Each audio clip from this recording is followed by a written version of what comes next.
बहुजन शिक्षक पतसंस्थेतर्फे 7% लाभांश जाहीर. 6वी वार्षिक सर्वसाधारण सभा खेळीमेळीत संपन्न. येणाऱ्या काळात सभासदांच्या आरोग्याबरोबरच सामाजिक व आर्थिक प्रगती आणि उच्च शिक्षण व परदेशातील शिक्षण यासह विविध योजनांद्वारे कर्मचारी व सभासदांचा स्तर उंचावण्यासाठी प्रयत्न करणार असल्याची ग्वाही पतसंस्थेचे संस्थापक तथा मानद सचिव समाजभूषण अण्णासाहेब बालशंकर यांनी केली. बाळे येथील श्री दिगंबरराव विश्वनाथ डेपे प्रशाला येथे आयोजित केलेल्या बहुजन शिक्षक व कर्मचारी सहकारी पतसंस्था मराठी सोलापूर या पतसंस्थेच्या 6व्या वार्षिक सर्वसाधारण सभेत ते बोलत होते. या सभेच्या अध्यक्षस्थानी पतसंस्थेचे चेअरमन प्राचार्य बोधीप्रकाश गायकवाड तर उद्घाटक म्हणून जिल्हा उपनिबंधक कार्यालयातील निवृत्त अधिकारी दिगंबर डेपे, प्राचार्य अमोल डेपे यांच्यासह मिलिंद भालशंकर, प्रफुल्ल जानराव, बाळासाहेब बेळसे, अरुण तांबोळी, मंजुश्री खंडागळे, प्रतिभा गायकवाड, प्रभावती बडकोंबे यांच्यासह पतसंस्थेचे माजी संचालक सदस्य मल्लिकार्जुन कांबळे उपस्थित होते. प्रारंभी महापुरुषांच्या प्रतिमेचे पूजन मान्यवरांच्या हस्ते करण्यात आले. यानंतर पतसंस्थेचे खजिनदार रवी देवकर यांनी संस्थेच्या वार्षिक अहवालाचे वाचन करून सर्व विषयांना मंजुरी घेतली. यानंतर पतसंस्थेच्या सभासदांचे गुणवंत पाल्यांचे तसेच ज्या सभासदांची सेवानिवृत्ती, पदोन्नती, निवड, नियुक्ती झाली आहे आणि ज्यांनी पतसंस्थेत सर्वाधिक ठेवी ठेवल्या आहेत अशा सभासदांचा पतसंस्थेच्या वतीने सन्मान चिन्ह, गुलाब पुष्प देऊन मान्यवरांच्या हस्ते सत्कार करण्यात आला. यानंतर दिगंबर डेपे यांनी पतसंस्थेच्या पारदर्शक कामकाजाचे कौतुक करत पतसंस्थेचे आभार मानले. वैभव रणदेवे यांनी विमा संदर्भात माहिती दिली. यावेळी पतसंस्थेतील सभासद मोठ्या संख्येने उपस्थित होते. प्रास्ताविक पतसंस्थेचे चेअरमन प्राचार्य बोधीप्रकाश गायकवाड यांनी केले. सूत्रसंचालन व्हाईस चेअरमन प्राध्यापक युवराज भोसले यांनी केले तर संचालक प्रफुल्ल जानराव यांनी आभार मानले. यानंतर सभासदांना लाभांश वाटप झाल्यानंतर स्नेहभोजन देण्यात आले. आता येताना सुद्धा सरांना तेच म्हणलं तुमचा वसूल कसा आहे, कारण काय कर्जदार कसा असतो तो अडचणीत आहे म्हणूनच कर्ज घेतो आणि अडचणीत आहे म्हणून कर्ज घेतून परत हप्ते फेडताना सुद्धा तो अडचणीतच असतो. मला चांगला अनुभव आहे. मी सोलापूर महापालिका पतसंस्थेचा प्रशासक 2 वर्ष होतो. त्यातल्या त्यात म्हणजे शिक्षकांना महत्वाचं नाही पण शिक्षकांना अडचणी असतात आणि अडचणी असतात म्हणल्यानंतर त्या अडचणी दूर करायला कोण दुसरं कोण नसते पतसंस्था.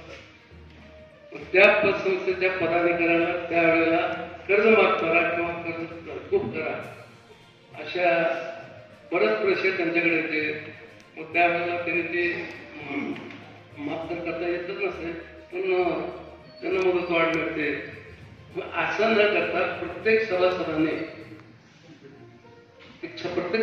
माझी विनंती आहे की कर्ज जरी काढला तरी तुम्ही वेळेवर वसूल तुमचा होऊ द्या, म्हणजे त्या संस्थेचं आर्थिक जे काय हे आहे ही पतसंस्था रजिस्टर करू नका.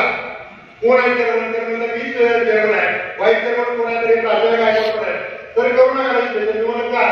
कारण सोलापूर जिल्ह्यामध्ये शिक्षकांच्या 22 सहकारी पतसंस्था सुविध निघाल्या आणि मग 23वा नंबर कशाला लावून घेता? निवड साहेब आम्ही असं करणार नाही, आमचा 23वा नंबर लागणार नाही, आमची प्रेरणा घेऊन बाकीच्या पतसंस्था चांगलं काम करते अशा पद्धतीचं अभिवचन त्या विषयाने दिलं आणि ते अभिवचन आज तरी आम्ही पूर्ण करतोय.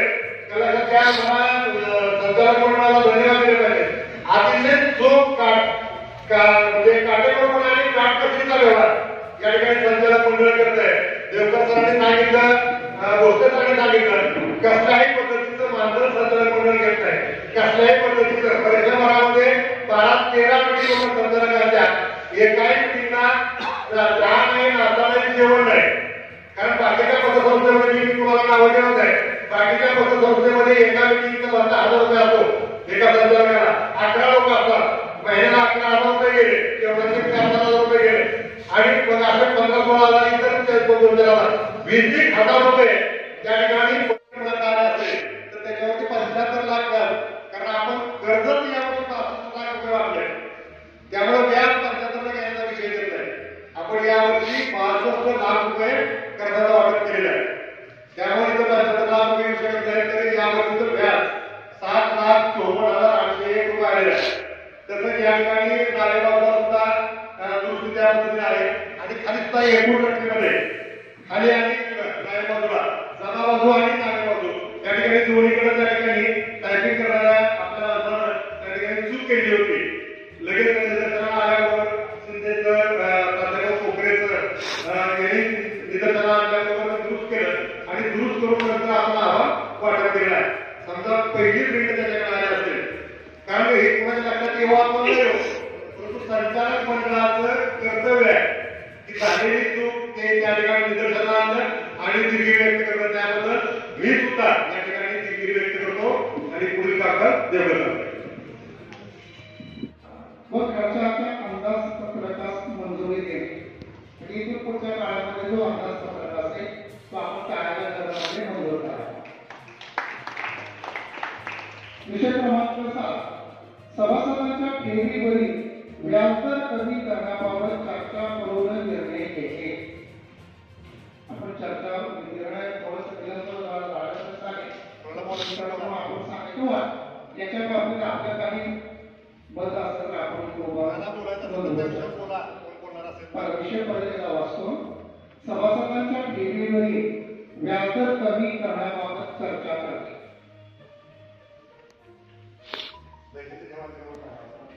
जैसे ते ठेवायचं का कमी करायचं काय जास्त वाढवायचं.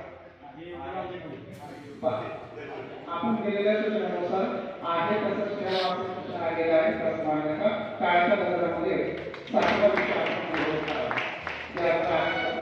ताज्या घडामोडी जाणून घेण्यासाठी आजच बहुजन आवाज न्यूज चॅनलला लाईक, शेअर आणि सबस्क्राईब करा.